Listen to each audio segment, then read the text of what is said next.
किश्तवाड़ में जिस टीचर ने मासूम सी बच्ची के साथ दरिंदगी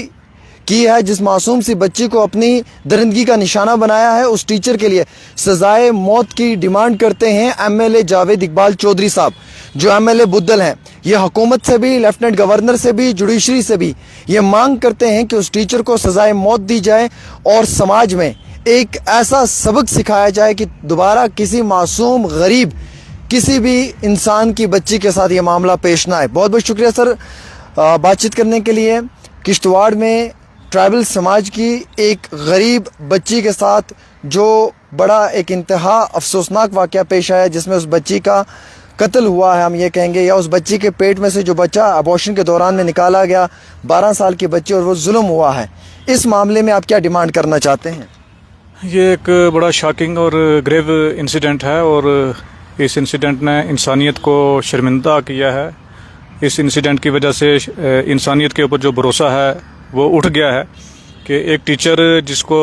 एक चाइल्ड की एजुकेशन के लिए, उसकी सेफ्टी के लिए, उसकी डिग्निटी के लिए इंटरेस्ट किया जाता है, तो उसी ने इंसानियत को शर्मिंदा किया और ऐसी हरकत की है। और मैं हुकूमत से डिमांड करूंगा, लेफ्टिनेंट गवर्नर साहब से और चीफ मिनिस्टर साहब से, कि इसमें जुडिशल प्रोब हो और उसको एक डेथ पेनल्टी भी जो है उसके लिए मैं डिमांड करूंगा कि डेथ पेनल्टी होनी चाहिए और टाइम बॉन्ड इसकी इंक्वायरी होनी चाहिए। 2 या 3 महीने के अंदर इसकी जो ट्रायल इसकी कंप्लीट होनी चाहिए,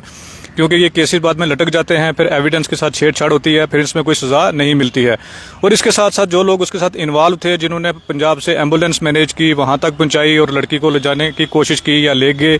और वो जो डॉक्टर्स थे जिन्होंने अबॉर्शन किया था, या कोई जो भी लोग इन्वॉल्व हैं इसके अंदर, उनके खिलाफ भी वही कार्रवाई होनी चाहिए जो उस टीचर के खिलाफ हो, क्योंकि ये सब ने एक मिल के क्राइम किया है और ये एक बहुत बड़ा क्राइम है, इंसानियत को शर्मिंदा किया है। और मेरी हुकूमत से यही डिमांड रही कि उसको डेथ पेनल्टी के लिए जो है उसके लिए एक्सपीडाइट किया जाए, उसकी प्रोसिक्यूशन की जाए और जल्दी से जल्दी उसको सजा मिलनी चाहिए। सर, ये ट्राइबल समाज के साथ कोई पहला मामला पेश नहीं आया है, इससे पहले भी ट्राइबल समाज के साथ इस तरीके के मामला पेश आए हैं।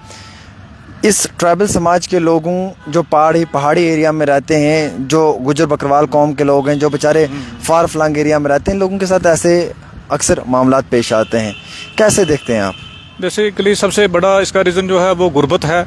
और एजुकेशन का ना होना। उसकी वजह से इकनॉमिकली वीक कोई भी हो, चाहे वो ट्राइबल हो या कोई भी हो, जो इकनॉमिकली वीक लोग होते हैं वो उनकी ज़्यादा ऐसे एक्सप्लॉयटेशन होती है। तो सबसे बड़ा रीज़न तो इसके पीछे मैं यही मानता हूँ, और इन लोगों की सुनवाई भी कोई नहीं होती है। तो ये रीज़न मुझे जो लगता है, और मेरी हुकूमत से डिमांड है कि इसमें जल्द अज जल्द एक एग्जाम्पलरी जो है पनिशमेंट मिलनी चाहिए, ताकि एक लेसन मिले, एक सबक मिले सबको। सर, एक उस्ताद ने ये चीज़ की है जो हम कभी सोच भी नहीं सकते। जिस उस्ताद के पास ये बच्चे ट्यूशन पढ़ने आती थी, वो कहने को तो एक उस्ताद है पर एक शैतान है। वो शैतान उस स्कूल का एक हेड मास्टर भी था। तो हम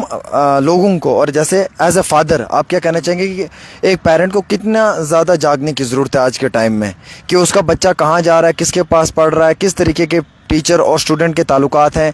टीचर को किस हद तक रहना चाहिए स्टूडेंट के साथ, क्या ओपन माइंड रहना चाहिए, कैसे रहना चाहिए, इस हवाले से क्या कहना चाहेंगे आप? देखिए, उसमें तो मैं पेरेंट्स से ये कहूँगा कि अपने जो बच्चे हैं, टीन एज बच्चे हैं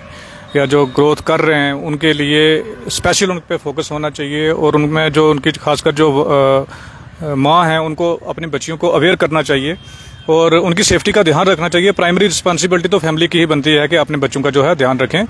तो उसके अलावा भी सोसाइटी में ऐसा तो कोई सोच ही नहीं सकता कि टीचर ऐसी हरकत करेगा, क्योंकि टीचर तो माँ बाप की जगह ही होता है। तो अगर टीचर ऐसा करेगा तो कौन सोच सकता है ऐसा। और जितने भी जो टीचर फ्रेटर्निटी है हमारी रियासत की, मैं उनसे भी अपील करता हूं कि वो भी खुल के इस इंसिडेंट को कंडेम करें और उसके लिए